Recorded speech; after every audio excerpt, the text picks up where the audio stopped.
હાલ મુખ્યમંત્રીને લઈને ખૂબ જ દુઃખદ સમાચાર સામે આવી રહ્યા છે। તો કર્ણાટકના પૂર્વ મુખ્યમંત્રી અને દેશના પૂર્વ વિદેશ મંત્રી એસ એમ કૃષ્ણા હવે આપણી વચ્ચે નથી રહ્યા। તેમનું 92 વર્ષની વયે અવસાન થયું છે અને તેમનું આજે બેંગલુરુ સ્થિત જે તેમના ઘરે અવસાન થયું હતું અને તેઓ લાંબા સમયથી બીમાર હતા। 2023માં કેન્દ્ર સરકારે એસ એમ કૃષ્ણાને પદ્મ વિભૂષણથી પણ સન્માનિત કર્યા હતા।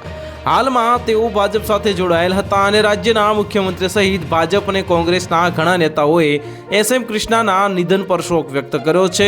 એસ એમ કૃષ્ણા એક સમયે કર્ણાટકમાં કેન્દ્ર જે કોંગ્રેસના મોટા નેતા હતા અને રાજ્યના રાજકારણમાં તેમનો ઘણો પણ પ્રભાવ હતો। તેઓ 1999થી 2004 સુધી કર્ણાટકના મુખ્યમંત્રી પણ હતા।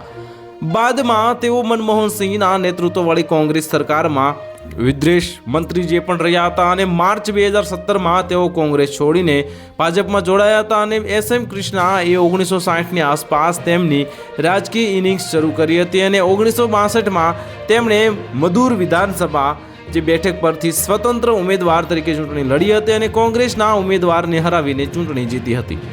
આ પછી તેઓ પ્રજા સમાજવાદી પાર્ટીમાં જોડાયા અને 1968માં માંડ્યા લોકસભા બેઠકની પેટા ચૂંટણી જીતી હતી અને ત્યારબાદ એસ એમ કૃષ્ણા કોંગ્રેસમાં જોડાયા અને 1971માં માંડ્યા લોકસભા બેઠક પરથી ફરીથી ચૂંટણી જીત્યા હતા અને તેઓ 1999થી 2004 સુધી રાજ્યના મુખ્યમંત્રી હતા। તેઓ ડિસેમ્બર 2004થી માર્ચ 2008 સુધી મહારાષ્ટ્રના રાજ્યપાલ પણ રહ્યા હતા।